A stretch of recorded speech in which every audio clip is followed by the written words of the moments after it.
6 मई 1937 America के new Jersey में हवा में हिंडनबर्ग नाम का दुनिया का सबसे बड़ा और आलीशान एयरशिप क्रैश हो जाता है। तब लगभग 36 लोगों की मौत हुई थी और चारों तरफ गम का माहौल था। लेकिन 88 साल बाद 15 जनवरी 2025 को यूएस में ही एक बार फिर से हिंडनबर्ग क्रैश होता है। लेकिन दोस्तों इस बार गम का नहीं बल्कि खुशी का माहौल था। वैसे दोस्तों इस बार एयरशिप नहीं बल्कि दुनिया का सबसे controversial short seller Hindenburg research का दी एंड हुआ था, जिसने 106 पेजेस के एक रिपोर्ट से सिर्फ 10 दिन में अडानी ग्रुप और हमारे देश के लगभग 9,50,000 करोड़ रुपए डुबा दिए थे। उस वक्त अडानी ग्रुप की नींद उड़ गई थी, लेकिन इस बार हिंडनबर्ग खुद नींद में चला गया, वो भी हमेशा हमेशा के लिए। अब दोस्तों जैसी ये खबर आई अडानी ग्रुप और उन सारी कंपनीज में खुशी का माहौल छा गया जो हिंडनबर्ग के रडार में थी। खुशी में डूबे अडानी ग्रुप के सीएफओ ने तो ये तक कह दिया कितने गाजी आए और कितने गाजी गए। अब दोस्तों सवाल ये उठता है कि हिंडनबर्ग के फाउंडर नाथन एंडरसन पर आखिर ऐसी कौन सी मजबूरी आ गई कि उसने कंपनी को पूरी तरीके से बंद कर दिया। क्या अडानी ग्रुप की पहुंच और पावर से डरकर हिंडनबर्ग हमेशा हमेशा के लिए मैदान छोड़कर भाग गया, या फिर हिंडनबर्ग के पीछे जॉर्ज सोरोस का हाथ और डीप स्टेट का हिडन एजेंडा ट्रंप को पसंद नहीं आया, इसलिए ट्रंप के वापस आने के 5 दिन पहले ही हिंडनबर्ग ने अपना बोरिया बिस्तरा समेट लिया और हमेशा हमेशा के लिए कंपनी बंद कर दी, या फिर इस बोल्ड मूव के पीछे कोई और रीजन है? दोस्तों इन सारे सवालों के जवाब आज इस वीडियो के अंदर ढूंढने की कोशिश करेंगे। लेकिन उससे पहले अभी तक वीडियो को लाइक नहीं किया तो प्लीज लाइक कर दीजिए और इस वीडियो को उन सभी लोगों के साथ शेयर कीजिए जिनको हिंडनबर्ग की वजह से नुकसान हुआ था, ताकि वो भी खुश हो सके। चलिए दोस्तों सबसे पहले ये समझते हैं कि हिंडनबर्ग रिसर्च ये जो कंपनी थी ये काम कैसे करती थी। हिंडनबर्ग रिसर्च एक अमेरिकन फाइनेंशियल रिसर्च कंपनी थी जिसकी शुरुआत 2017 में नेथन एंडरसन ने की थी। अब ये जो कंपनी थी ये दूसरी कंपनीज के फ्रॉड, अकाउंटिंग मिस्टेक और मिसमैनेजमेंट को फाइंड आउट करती थी और उनको एक्सपोज करती थी। अब हो सकता है आप में से कुछ लोग सोच रहे होंगे इससे हिंडनबर्ग को क्या फायदा होता था। तो देखिए उनको इनडायरेक्टली फायदा होता था शॉर्ट सेलिंग के जरिए। अगर आपको शेयर मार्केट के बारे में थोड़ा भी पता है तो आप शॉर्ट सेलिंग के बारे में जानते होंगे। जिनको नहीं पता उनके लिए मैं शॉर्ट में एक एग्जाम्पल के जरिए समझा देता हूं। मान लीजिए किसी कंपनी के शेयर की प्राइस चल रही है 100 रुपया और आप जानते हैं कि फ्यूचर में उस कंपनी का जो प्राइस है वो गिरने वाला है। तो उस केस में आप क्या करेंगे, अपने ब्रोकर के पास जाएंगे, मतलब जो भी आपका ब्रोकर है, ग्रो हो सकता है, जीरोधा हो सकता है, अपस्टॉक हो सकता है, तो आप उससे कहेंगे कि मेरे बिहाफ पे 1000 शेयर्स बेच दो। 1000 शेयर मतलब लाख रुपए के शेयर्स बेच दिए। अब दोस्तों अगर आपके मन में ख्याल आ रहा है कि जब शेयर खरीदे ही नहीं तो उसको डायरेक्टली बेच कैसे सकते हैं, तो मैं आपको बता देता हूं शेयर जो होते हैं वो ब्रोकर के पास अवेलेबल होते हैं, तो वो आपको उधार पे दे देते हैं। तो उसके बाद में आपको क्या करना होता है, उनको खरीद कर वापस से जो ट्रांजेक्शन है उसको सेटल करना होता है। अब मान लीजिए आपके ब्रोकर ने अपने पास से 1000 शेयर्स को सेल कर दिया और कुछ टाइम बाद जैसा आपने सोचा था वैसे ही हुआ, उस शेयर का प्राइस गिर गया। तो अब मार्केट के अंदर वो शेयर मिल रहा है 60 रुपए में, तो आपने 60 रुपए के हिसाब से 1000 शेयर खरीदे जिसका प्राइस हो गया 60,000 रुपए। अब जो शेयर आपने खरीदे हैं वो ब्रोकर को वापस लौटा दिए, तो आपको स्ट्रेट अवे 40,000 रुपए का प्रॉफिट हो गया। तो ऐसी शॉर्ट सेलिंग के जरिए हिंडनबर्ग रिसर्च प्रॉफिट कमाती थी। तो देखिए सबसे पहले तो ये रिसर्च करके रिपोर्ट निकालते और जो भी कंपनी के बारे में रिपोर्ट निकाली है उसके फाइनेंशियल डीलिंग पे सवाल उठाते। इससे क्या होता है, जिस कंपनी के खिलाफ रिपोर्ट निकाली है उसके इन्वेस्टर्स में ट्रस्ट कम हो जाता और वो अपने शेयर्स को बेचना शुरू कर देते। अब आप खुद जानते हो कि जितने ज्यादा लोग बेचेंगे उतना शेयर का प्राइस कम हो जाता है। तो इन्होंने महंगे में सेल किया, सस्ते में खरीद कर ट्रांजैक्शन को स्क्वायर ऑफ कर दिया और अच्छा खासा प्रॉफिट कमा लिया। अब दोस्तों अगर आपको लग रहा है यार ये शॉर्ट सेलिंग तो बहुत अच्छी चीज है, तो हम भी कर सकते हैं, अच्छा फायदा हो सकता है, तो मैं आपको एक चीज बता दूं ये डेंजरस भी हो सकती है। आपने मान लीजिए ऐसा सोचा कि ये कंपनी का प्राइस गिरने वाला है और नहीं गिरा, तो उस केस में आपको लॉस भी हो सकता है। लेकिन हिंडनबर्ग के केस में सारी चीजें क्लियर होती थी। उनको पता था कि जैसे हम रिपोर्ट बाहर निकालेंगे मार्केट में सिचुएशन खराब होगी, लोग अपने शेयर्स बेचने लगेंगे, तो हमको सस्ते में मिल जाएंगे, तो हम खरीद के अपना प्रॉफिट बुक कर देंगे। अब हो सकता है आप में से कुछ लोग ये भी सोच रहे होंगे कि ये एंडरसन ने ऐसा कैसे काम चुना।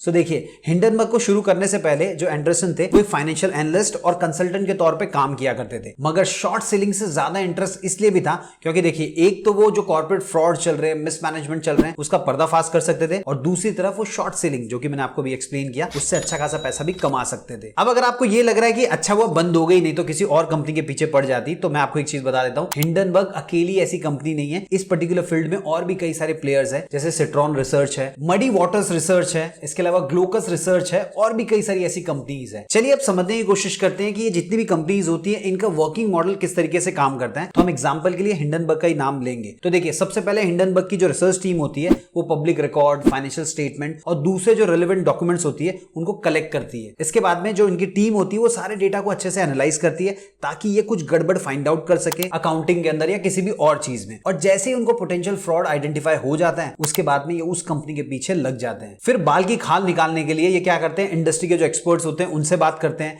इसके अलावा जिस कंपनी के खिलाफ रिपोर्ट निकाल रहे हैं उसके एक्स एम्प्लॉयज होंगे तो उनसे बात करते हैं, उनसे और भी इंफॉर्मेशन निकालने की कोशिश करते हैं और आखिर में जो भी फाइंडिंग्स मिलती है उन्हें एक डिटेल रिपोर्ट में कंपाइल किया जाता है और फिर ईमेल और फाइनेंशियल रिकॉर्ड्स और दूसरे डॉक्यूमेंट सारे एविडेंस के साथ उस रिपोर्ट को पब्लिश कर दिया जाता है, जिससे जो नॉर्मल पब्लिक होती है, इन्वेस्टर्स होते हैं, रेगुलेटर्स होते हैं, वो सारे अवेयर हो जाते हैं और साथ ही साथ में इनको भी बेनिफिट हो जाता है। सो दोस्तों इसी तरीके से हिंडनबर्ग रिसर्च ने Adani group, Nikola Corporation, Lordstown Motors जैसी कई बड़ी बड़ी कंपनीज के फ्रॉड को एक्सपोज करने का दावा किया था। लेकिन साल 2020 में निकोला पे इन्होंने आरोप लगाया कि कंपनी का जो फाउंडर था ट्रेवर मिल्टन, उसने अपनी टेक्नोलॉजी को बहुत बड़ा चढ़ा के पेश किया था, जिसके बाद में निकोला के जो स्टॉक प्राइस थे वो 30% तक गिर गए थे और ट्रेवर मिल्टन को अपनी पोजीशन से रिजाइन भी करना पड़ा था। इसके अलावा हिंडनबर्ग ने साल 2021 में लॉर्ड्सटाउन मोटर पर यह आरोप लगाया कि कंपनी ने अपने इन्वेस्टर्स को व्हीकल के प्री ऑर्डर्स और उनके प्रोडक्शन के नंबर बढ़ा चढ़ा के दिखाए हैं। उसके बाद में दोस्तों उस रिपोर्ट ने कंपनी के स्टॉक प्राइसेस को इफेक्ट किया और उनके सीईओ और सीएफओ को रिजाइन करने पे मजबूर कर दिया। देखिए दोस्तों, किसी भी कंपनी के फ्रॉड को सॉलिड एविडेंस के साथ एक्सपोज करके पैसे कमाना गलत बात नहीं है, लेकिन बिना किसी सॉलिड एविडेंस के किसी कंपनी के स्टॉक को गिराकर मार्केट को मैनिपुलेट करना और खुद शॉर्ट सेलिंग के जरिए बिलियंस ऑफ डॉलर कमाना, ये एक तरीके से फाइनेंशियल टेररिज्म है और इसके लिए भी हिंडनबर्ग को बहुत ज्यादा जाना जाता था। वैसे दोस्तों आपको याद होगा जब हिंडनबर्ग ने जनवरी 2023 में अडानी ग्रुप के खिलाफ एक रिपोर्ट पब्लिश की थी जिसमें उन्होंने अडानी ग्रुप पर अकाउंटिंग फ्रॉड के इल्जाम लगाए थे और उस रिपोर्ट के बाद में अडानी ग्रुप को सिर्फ 10 दिन में 118 बिलियन डॉलर का नुकसान हुआ था, यानी कि इंडियन रुपीस में लगभग 9.5 लाख करोड़ रुपए से भी ज्यादा का लॉस उठाना पड़ा था। साथ ही इंडिया की इकोनॉमी को भी बहुत ज्यादा डेंट पहुंचा था, जबकि उस टाइम में हिंडनबर्ग ने शॉर्ट सेलिंग के जरिए बहुत अच्छे खासे पैसे कमाए। अब अगर आप में से कोई भी ये सोच रहा है कि फिर ये जो बड़ी बड़ी कंपनीज है ये हिंडनबर्ग के खिलाफ केस क्यों नहीं करती थी, सो देखिए केस नहीं करने के पीछे कुछ रीजंस हैं, चलिए वो भी मैं आपको बता देता हूं। सबसे पहला, अगर केस करेंगे भी तो डिफेमेशन का करेंगे। अब उस केस में कोर्ट में कहा जाएगा कि अगर आपको लग रहा है कि ये गलत बोल रहे हैं तो सारे सबूत सामने पेश करो। अब देखिए, कोई भी कंपनी नहीं चाहेगी उनकी जो प्राइवेट चीज है वो लोगों के सामने पब्लिक हो जाए, क्योंकि आप खुद जानते होंगे कोई भी कंपनी जब बहुत बड़ी बनती है तो कुछ ना कुछ तो उसने गड़बड़ की ही होती है। अगर वो पब्लिकली सारी चीजें रख देगी तो उस केस में कंपनी का ही नुकसान होगा। दूसरा, देखिए यूएसए का जो लॉ है ना फ्रीडम ऑफ स्पीच को लेकर, वो काफी स्ट्रांग है। अब मान लीजिए कोई पब्लिक की भलाई के लिए काम कर रहा है तो उस केस में उसे हराना काफी ज्यादा मुश्किल होता है। और आप खुद जानते होंगे हिंडनबर्ग तो इस तरीके से रिपोर्ट पेश करती थी कि जो इन्वेस्टर्स है, जो पब्लिक है, उनके अवेयरनेस के लिए और जो कंपनी गलत कर रही है उसको एक्सपोज करने के लिए हम ये रिपोर्ट पेश कर रहे हैं। तीसरा रीजन है, अगर केस फाइल किया तो उस केस में ज्यादा पब्लिसिटी हो जाएगी, हर रोज न्यूज में चर्चा होगी कि हिंडनबर्ग ने ये कहा, कोर्ट में ये चला, तो उस केस में जो कंपनी के खिलाफ रिपोर्ट निकली है उसको ही ज्यादा लॉस होगा, क्योंकि हिंडनबर्ग को तो ज्यादा कुछ फर्क पड़ेगा नहीं। सो ज्यादातर कंपनी क्या करती है, केस फाइल नहीं करती है और जो डैमेज हुआ उसको कंट्रोल करने की कोशिश करती है। साथ ही साथ में अपने जो इन्वेस्टर्स होते हैं उनका भरोसा बनाए रखने की कोशिश करती है ताकि उनके शेयर का प्राइस वापस से ऊपर आ सके। और दोस्तों अडानी के केस में भी यही हुआ था, उन्होंने इस मुद्दे को बहुत ज्यादा हाइप नहीं दिया, वो अपना काम करते रहे और सारी चीजें ऑटोमेटिकली सही हो गई। लेकिन दोस्तों अडानी के केस में सबसे बड़ी प्रॉब्लम तब हुई जब एक अमेरिकन कोर्ट, जो कि इस केस से रिलेटेड भी नहीं थी, उसने बिना सबूत के ये कह दिया कि जरूर अडानी ग्रुप ने कुछ गलत किया होगा। सो दोस्तों इस चीज ने लोगों को ये सोचने पे मजबूर कर दिया कि जरूर हिंडनबर्ग रिसर्च के पीछे कोई डीप स्टेट का एजेंडा हो सकता है। अब दोस्तों ये डीप स्टेट किस चिड़िया का नाम है ये भी मैं आपको बताऊंगा, लेकिन उससे पहले मैं आपको एक चीज बोलना चाहता हूं। कई सारे एक्सपर्ट्स और पॉलिटिकल फिगर का यही मानना था कि हिंडनबर्ग रिसर्च का डीप स्टेट और जॉर्ज सोरोस के साथ जरूर कुछ ना कुछ कनेक्शन था। इसके अलावा कई सारे लोगों का तो यह भी मानना था कि जॉर्ज सोरोस हिंडनबर्ग का एक मेजर इन्वेस्टर था जो इंडिया की इकोनॉमी को डिस्टेबलाइज करना चाहता था। अब ये सब उसके इंडिया के खिलाफ दिए हुए बयान से पता चलता है। देखिए जब 2020 में उसने कहा था कि इंडिया भले एक ओपन सोसाइटी है लेकिन उसके लीडर नरेंद्र मोदी डेमोक्रेसी को नहीं मानते और इंडिया में नेशनलिज्म अब अथॉरिटेरियनिज्म यानी कि सत्तावाद में बदल रहा है। इसके अलावा दोस्तों उसने तो ये भी कह दिया था कि सीएए और जम्मू कश्मीर से आर्टिकल 370 को हटाना इंडिया के डेमोक्रेटिक वैल्यूज के लिए खतरनाक है। इसी प्रकार दोस्तों जब 2023 में हिंडनबर्ग ने अडानी के खिलाफ रिपोर्ट निकाली थी तो उसने ये भी कहा था कि अडानी क्राइसिस से मोदी की सत्ता के ऊपर जो मजबूत पकड़ है वो पूरी तरीके से कमजोर हो जाएगी। अब दोस्तों अगर आप ये सोच रहे हैं कि डीप स्टेट और जॉर्ज सोरोस आखिर अडानी और इंडिया को क्यों टारगेट कर रहे हैं, तो सबसे पहले तो आपको ये समझना होगा डीप स्टेट एग्जैक्टली होता क्या है।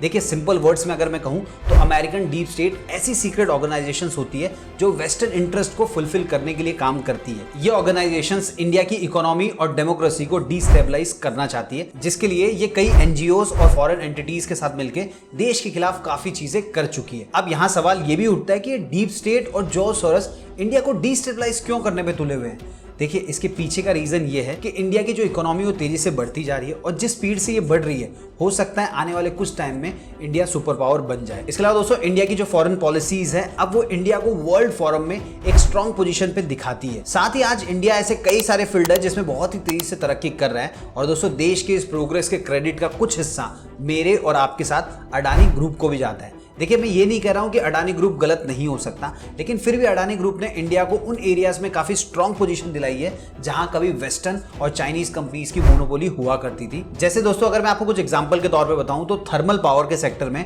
डोंगफेंग इलेक्ट्रिक और शंघाई इलेक्ट्रिक जैसी चाइनीज कंपनीज मार्केट में लीड कर रही थी। सोलर एनर्जी के फील्ड में यूएस की फर्स्ट सोलर और सन एडिसन और चाइना की लोंगी सोलर जैसी कंपनीज काम कर रही थी और गैस डिस्ट्रीब्यूशन में चाइना की सीएनपीसी और सिनोपैक, नेदरलैंड की शेल गैस और फ्रांस की टोटल गैस का डोमिनेंस बना हुआ था। लेकिन दोस्तों आज के टाइम में ये सारी इंडस्ट्री में अडानी ग्रुप का डोमिनेंस है और दोस्तों ऐसे और भी कई सारे फील्ड है जिसमें इंडिया को अडानी ग्रुप ने ग्लोबली मेजर प्लेयर बना दिया है। इसके अलावा दोस्तों आज के टाइम में अडानी ग्रुप मुंबई, अहमदाबाद, लखनऊ जैसे देश के कई बड़े बड़े एयरपोर्ट्स को मैनेज कर रहा है। साथ ही आज देश के 13 एयरपोर्ट्स भी अडानी ग्रुप के पास है। इसके अलावा दोस्तों अडानी ग्रुप डिफेंस मैन्युफैक्चरिंग और एरोस्पेस इंडस्ट्री में भी काफी ज्यादा इन्वॉल्व है। और दोस्तों आज अडानी ग्रुप के बड़े बड़े इंफ्रास्ट्रक्चर प्रोजेक्ट भी चलते हैं जिसमें देश के लाखों लोगों को जॉब अपॉर्चुनिटीज मिल रही है और इन्हीं सब चीजों की वजह से आज हमारा देश चाइना और यूएस जैसे बड़े बड़े सुपर पावर को कड़ी टक्कर दे पा रहा है। इसके अलावा दोस्तों अडानी ग्रुप ने एशिया से लेकर अमेरिका तक अपनी इंटरनेशनल पहचान बना ली है और जब फॉरेन मार्केट में अडानी ग्रुप का डोमिनेंस बढ़ना शुरू हुआ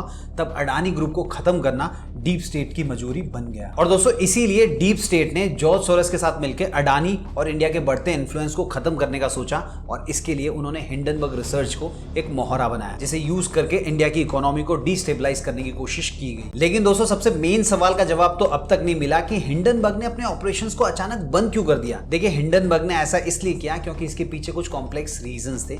सबसे पहला रीजन तो ये था कि एंडरसन ने एक नोट में कहा कि उनका प्लान था कि कंपनी को अपने आखिरी प्रोजेक्ट के बाद हमेशा हमेशा के लिए बंद कर देना। साथ ही उन्होंने ये भी क्लेरिफाई किया कि इस डिसीजन का कोई पर्सनल रीजन नहीं था, ना कोई हेल्थ इशू था, ना फंडिंग की प्रॉब्लम थी और उनकी जान को भी किसी भी तरीके का कोई खतरा नहीं था। इवन दोस्तों एंडरसन ने यह भी कहा कि उनको अपनी टीम के साथ काम करके बहुत ही गर्व महसूस हुआ, लेकिन अपनी जिंदगी का एक न्यू चैप्टर शुरू करना है इसलिए हिंडनबर्ग को हमेशा हमेशा के लिए बंद करना पड़ा। इसके अलावा दोस्तों इसका दूसरा और सबसे इंपॉर्टेंट रीजन हो सकता है डोनाल्ड ट्रंप का सत्ता में वापस आना। देखिए डोनाल्ड ट्रंप का इलेक्शन जीत जाना डीप स्टेट और हिंडनबर्ग के लिए खतरा बन चुका था। ऐसा इसलिए क्योंकि डोनाल्ड ट्रंप हमेशा डीप स्टेट की बुराई करते हैं और वो इसे पूरी तरीके से खत्म करना चाहते हैं क्योंकि उनके हिसाब से डीप स्टेट हमेशा पब्लिक के बीच डेमोक्रेटिकली चुने हुए लीडर्स के खिलाफ काम करता है। साथ ही ये जो ग्रुप है वो ट्रंप की पॉलिसीज जैसे कि इमिग्रेशन और फॉरेन अफेयर्स को भी ब्लॉक करने की कोशिश करता है और पॉलिटिकली उन्हें हमेशा टारगेट करता रहता है। यहां तक कि जब डोनाल्ड ट्रंप के ऊपर जानलेवा हमला हुआ था तो कई लोगों का मानना था कि इसके पीछे भी डीप स्टेट की साजिश हो सकती है। इसीलिए दोस्तों डोनाल्ड ट्रंप डीप स्टेट को डेमोक्रेसी के लिए खतरा मानते हैं, इसीलिए उन्होंने वादा भी किया है कि इसे पूरी तरीके से खत्म कर देंगे और उसके बाद में यूएस की सत्ता की जो ताकत होगी वो आम लोगों तक वापस पहुंच जाएगी। इसलिए शायद डीप स्टेट और हिंडनबर्ग को लगा होगा कि ट्रंप के वापस आ जाने से उनके सारे काले चिट्टे खुल सकते हैं, इसीलिए हिंडनबर्ग ने अपनी दुकान बंद कर दी। अब दोस्तों यहाँ पे एक सवाल ये भी उठता है कि आजकल बहुत सारी कंपनीज को एक्वायर किया जाता है। इसके अलावा कई सारे ऐसे लोग भी होते हैं जो कंपनियों को खरीदते हैं, तो हिंडनबर्ग को बेचा क्यों नहीं, डायरेक्टली बंद ही क्यों कर दिया। मान लीजिए हिंडनबर्ग को किसी को भी बेचा जाता तो करोड़ों रुपए तो मिलते थे, लेकिन इसमें तो कुछ भी नहीं मिला। सो दोस्तों इससे भी शक जाता है कि शायद डोनाल्ड ट्रंप की वजह से ही उन्होंने अपनी कंपनी बंद कर दी। अब दोस्तों इस मुद्दे पे आपकी क्या राय है आप कमेंट बॉक्स में लिख के बता सकते हैं, मुझे आपके कमेंट्स का इंतजार रहेगा। और इस वीडियो को सभी दोस्तों के साथ शेयर कीजिए ताकि उनको भी पता चले जो हमारे देश के खिलाफ साजिश करता है उसके साथ क्या हश्र होता है। मिलते हैं दोस्तों अगले वीडियो में फिर एक इंटरेस्टिंग टॉपिक के साथ।